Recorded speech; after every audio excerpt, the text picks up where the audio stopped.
todos.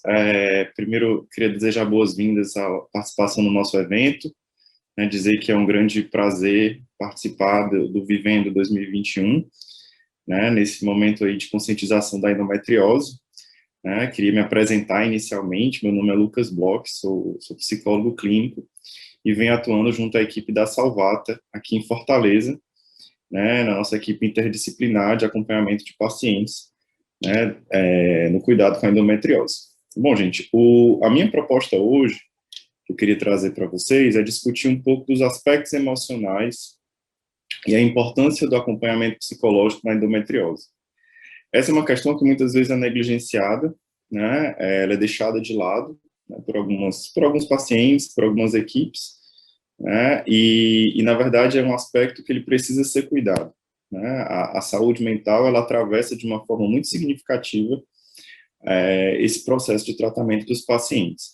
Né? Então, todas as orientações que envolvem o acompanhamento da endometriose envolvem, de alguma forma, a saúde mental. Então, a gente precisa pensar sobre isso, a gente precisa entender quais são os aspectos emocionais que envolvem a endometriose e os impactos disso, né, no processo de tratamento.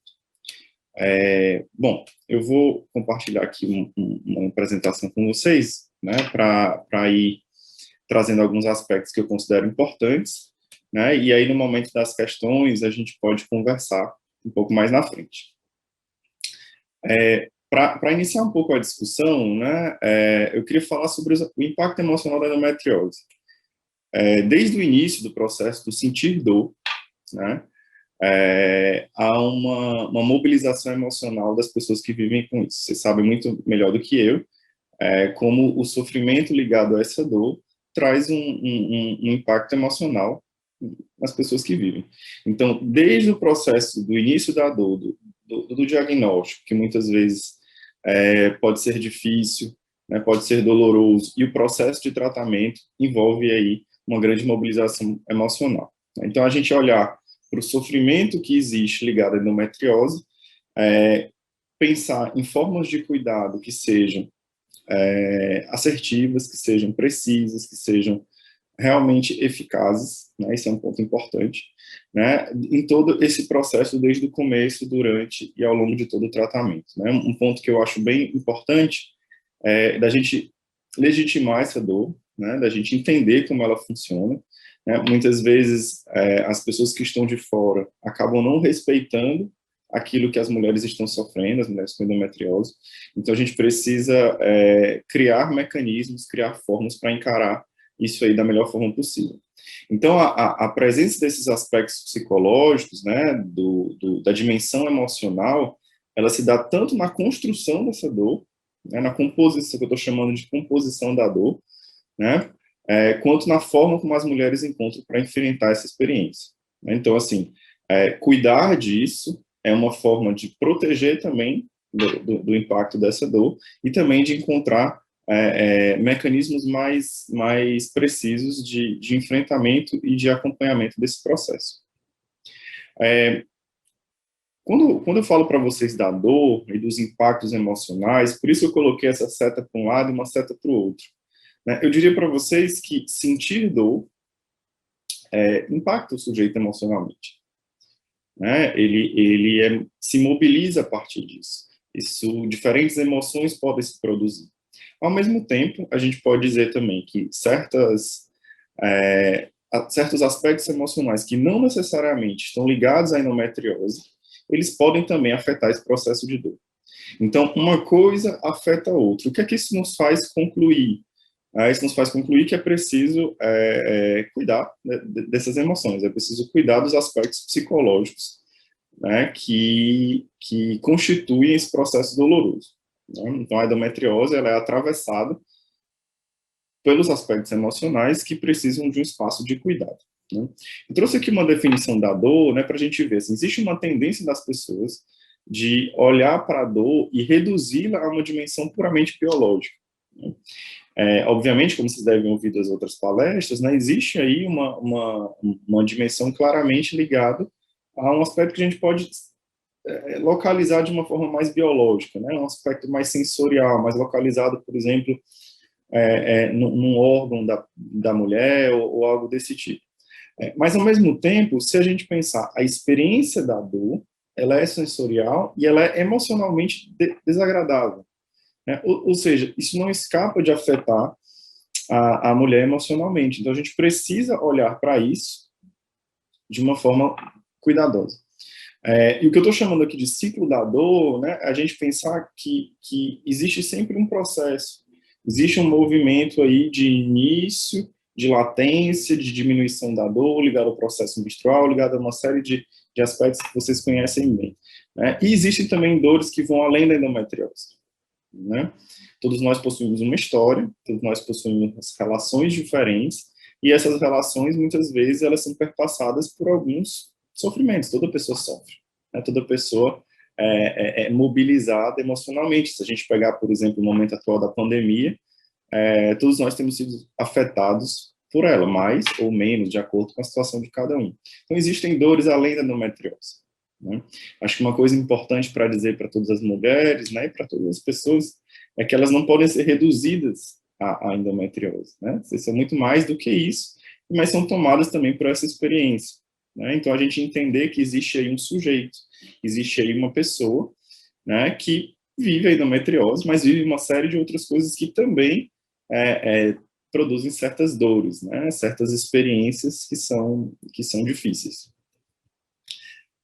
Quando a gente fala um pouco dos impactos emocionais e dos aspectos psicológicos, é muito comum a gente, os estudos discutirem certos adoecimentos, né, como, por exemplo, depressão, ansiedade, a gente pensar, por exemplo, aspectos emocionais como medo, alterações do sono, né, certas disfunções do apetite sexual, um possível prejuízo cognitivo, né, somatizações e emoções negativas. Aqui eu estou falando para vocês de certos sentimentos, raiva, hostilidade, culpa. Todas essas são possíveis reações, né, possíveis aspectos que se produzem a partir desse processo da endometriose, e aí eu não estou dizendo para vocês que a endometriose é uma causa necessariamente disso, né? A gente não pode dizer, por exemplo, que toda mulher com endometriose se deprime, né, ou vive ansiedade, ou tem um transtorno de ansiedade. A gente tem ter muito cuidado para não patologizar esse discurso, né, para, por exemplo, não achar que tudo acontece da mesma forma. Claro que existe uma fragilização, existe um impacto, mas a gente pensar que, por exemplo, essa tristeza e às vezes uma ansiedade, ela faz parte também desse processo, né? Então, o acompanhamento psicológico, ele permite uma melhor compreensão de todo esse processo, né? E é isso que tô tentando aqui falar para vocês e enfatizar a necessidade disso.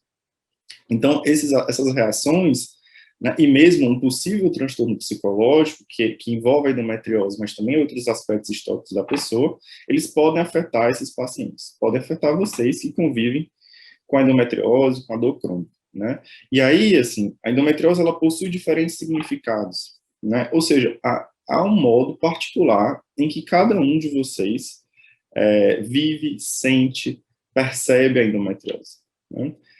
Existe um ponto comum, né? Claro que fazem, por exemplo, pessoas com endometriose fazer um tipo de tratamento, por exemplo. Mas a gente precisa pensar sempre num plano singular desse tratamento.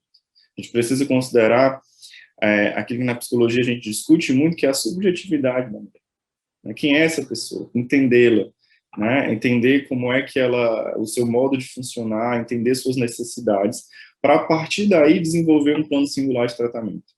Obviamente que a gente pensa que o acompanhamento interdisciplinar, ele é a via de direção mais correta, mais ampla, porque olha para essa pessoa como um todo, né? Mas ainda assim a gente precisa avaliar como que em cada caso, como que em cada pessoa, as diferentes estratégias podem ser mais ou menos funcionais. Bom, aqui eu coloquei algumas questões para a gente desconstruir e construirmos juntos, né? Todo paciente precisa de acompanhamento psicológico. Bom, eu mesmo como psicólogo, eu evito essa coisa taxativa, né, de achar que toda pessoa precisa de acompanhamento psicológico, ou mesmo toda mulher com endometriose.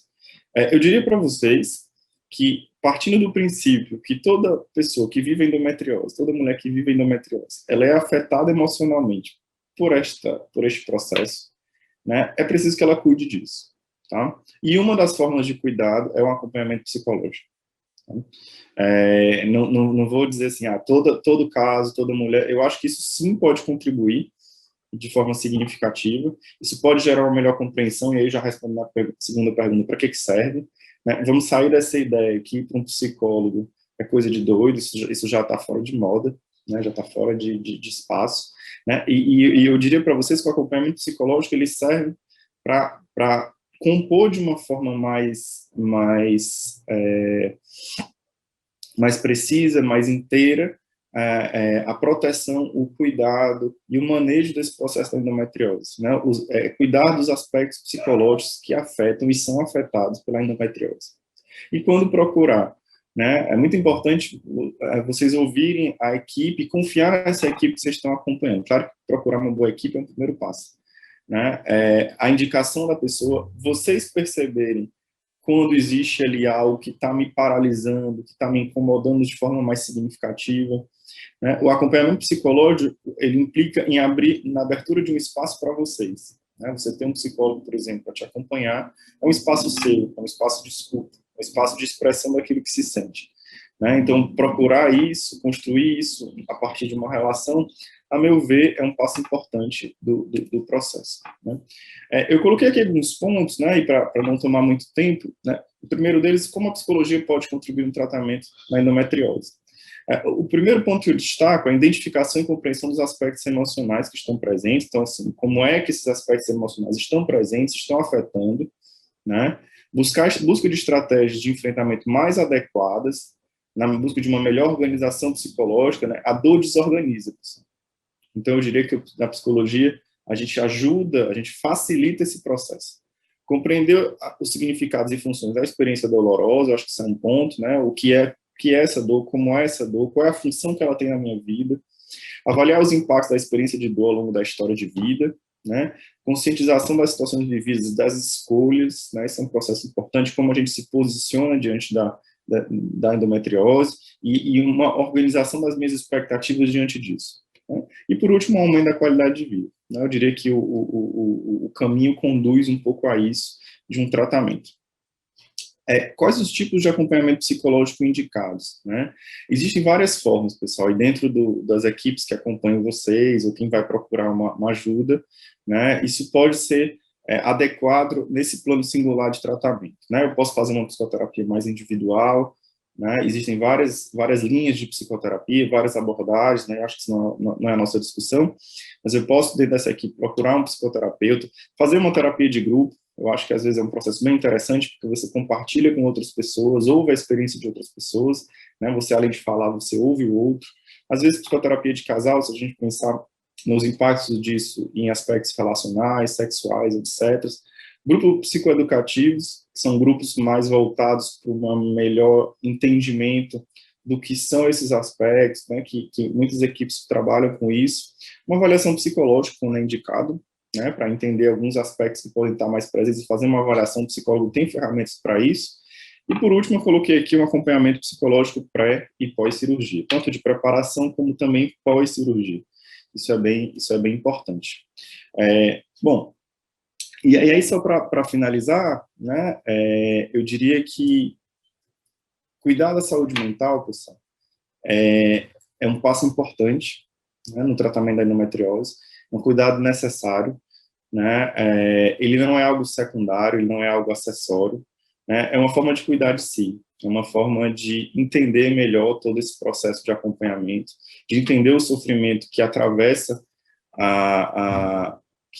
vocês em todo esse processo, né? Então, assim, abram espaço para isso, abram espaço para cuidar de si.